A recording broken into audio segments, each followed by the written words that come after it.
Bharatiya Janata party का जो रास्ता है वो नफरत भरा है। भारतीय जनता पार्टी है और जब जब अपनी नाकामी उन्हें छिपानी होती है तो कोई ऐसा फैसला लेते हैं जिससे लोगों का ध्यान बढ़ जाए। ध्यान बढ़ने के साथ साथ समाज में कैसे हम खाई खोदें उस दिशा में काम करते हैं। लोकतंत्र को और संविधान को और बाबा साहब भीमराव अम्बेडकर जी का दिया हुआ संविधान समय समय पर ये उसको नहीं मानते हैं, उसकी कोई परवाह नहीं करते हैं। ये हमारा संविधान हमारी ढाल है, संविधान हमारा सम्मान है, संविधान हमें पहचान देता है, संविधान हमारा हक अधिकार हमें दिलाता है। उस संविधान पे समय समय पर भारतीय जनता पार्टी चोट पहुंचाती है। रामजिया सुमन जी ने जो कुछ कहा उसके बाद राज्यसभा के रिकॉर्ड से वो बात हटा दी गई। जिस समय कोई बात रिकॉर्ड से हटा दी जाती है उसी समय बात खत्म हो जाती है। लेकिन भारतीय जनता पार्टी का भरोसा तानाशाही पर है। हिटलर ने कभी ट्रूपर्स बनाए थे, अपने पॉलिटिकल वर्कर्स को पुलिस की वर्दी पहना करके वो जो चाहता था वो हिटलर करवाता था। ये जो सेनाएं दिखाई दे रही हैं ये मुख्यमंत्री जी के इशारे पर सेनाएं हैं और ये जो कुछ हो रहा है ये सब कुछ सरकार के इशारे पर हो रहा है और संविधान ही हमारी ढाल है। जहां तक इतिहास की बात है, मैंने कई मौकों पर कहा और फिर कहता हूं मैं आपसे कि इतिहास को इतिहास ही रहने देना चाहिए।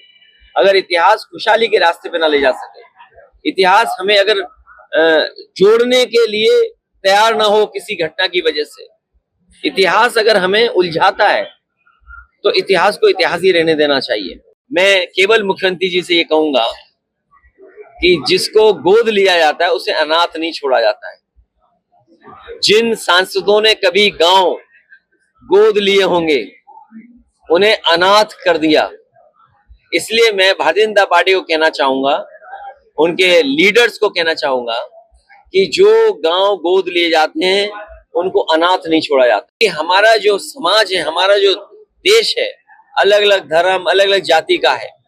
हम जितना गले मिलेंगे, हम जितना एक दूसरे को समझेंगे, हम जितना एक दूसरे के त्योहार खुशियों के साथ मनाएंगे, उतना ही हमारा समाज, उतना ही हमारा देश तरक्की करेगा, उतना ही हमारे समाज में भाईचारा बढ़ेगा।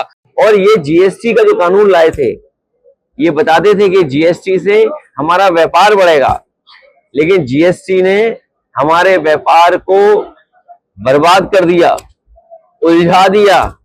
जो लाभ मिलना चाहिए था वो लाभ भी सरकार नहीं व्यापारियों को दे पा रही है।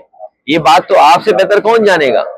जो आंकड़े उत्तर प्रदेश सरकार के बताते हैं, सबसे ज्यादा महिलाएं असुरक्षित हैं, बेटियां असुरक्षित हैं, अन्याय हो रहा है, भेदभाव हो रहा है और पार्टी देख करके भेदभाव हो रहा है, जाति देख करके भेदभाव हो रहा है और अपनी बात को मनवाने के लिए अगर झूठे भी मुकदमे लगाने पड़े तो वो मुकदमे झूठे लगाए जा रहे हैं और विपक्ष को कैसे कमजोर किया जाए, कैसे दबाया जाए, लगातार सरकार कर रही है। बीएचयू में एक बेटी जो पढ़ती थी उसके साथ जो बलात्कार हुआ उसमें जितने लोग निकले वो सब भारतीय जनता पार्टी के लोग थे।